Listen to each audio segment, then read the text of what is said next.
Okay, let's clean our form up a little bit. So, right now, we have the starting date on one line, ending date on another line, and I want to put them beside each other. Unfortunately, Bootstrap gives us some really easy ways to do this.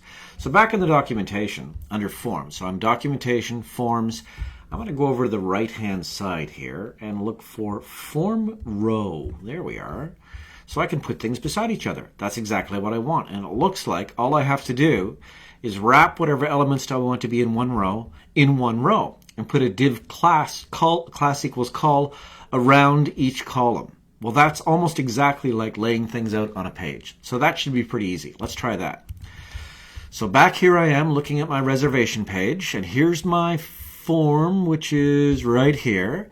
I'm going to wrap this entire thing, div class equals form-row.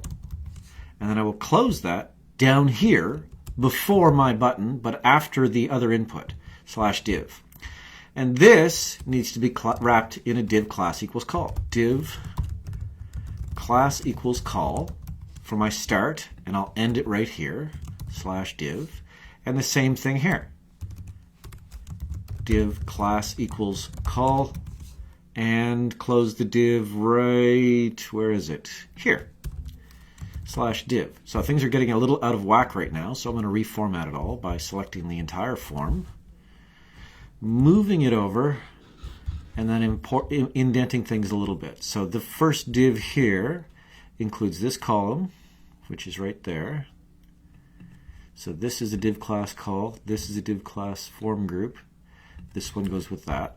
Okay, so this all gets moved in as one. Then this div class call gets moved in as one. Then this form group gets moved in. There, okay. And the same thing for this.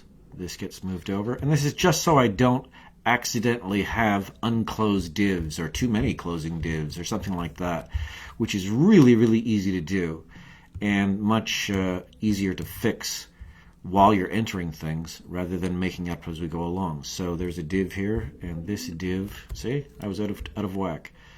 Move that one over and move that one over to here.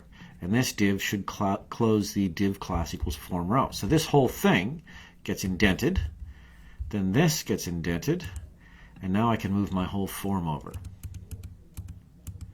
There, that's much cleaner. Let's save that and see what it looks like. So back over to here, find my nice page, reload. Much better. Starting date here, ending date here. That's exactly what I want. All right, now the other thing I want is I don't want people to be able to submit this form without actually having something in here and something in here.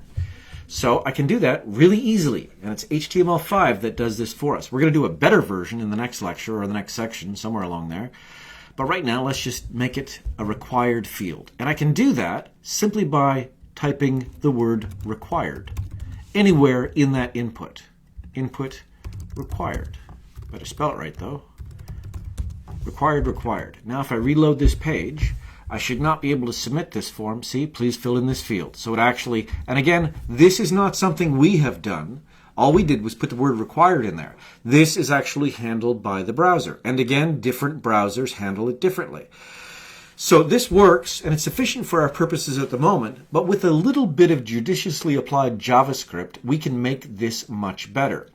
And we will do that in the not too distant future. For now, we have our search for availability. Is there any other information we need on this form?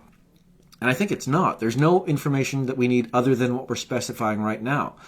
We don't need the person's name or their email address or any special requests. All we want them to do is to be able to search for availability. And that works really well.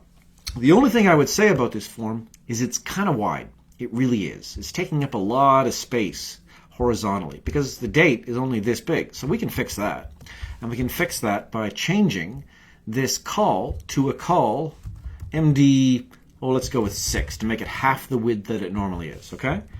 And that actually makes it much smaller. Very good. And we could even, if we wanted to, since we know we have 12 columns and we're using 6, we could actually add an offset or just put an empty column here. Div class equals call MD3, which gives us a total of 9, but this div is just going to close. We don't need anything else there. This should add a space for 3 columns and leave it blank, and then give us this, which should center it on the page. Let's see if it does.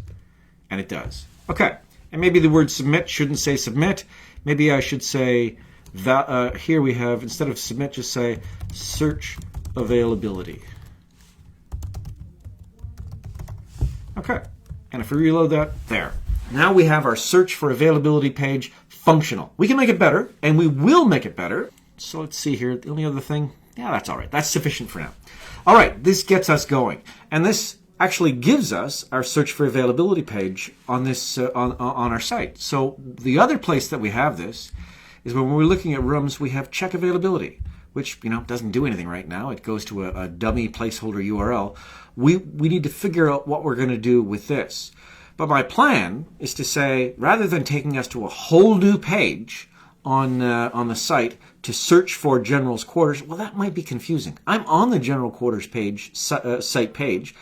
I'm looking at it. If I click that button and it takes me somewhere else, it's kind of non-intuitive. It would be better if we could pop a dialog and have the search availability button just show up in that, where we enter our starting date and our ending date, and we stay right on this page. And we'll do that. But to do that, we need to use some JavaScript, which we'll get to in the next section. For right now, we have everything we need to start cutting these pages up and turning them into Golang templates. Before we do that, we'll probably add some JavaScript, and we'll do that in the next section.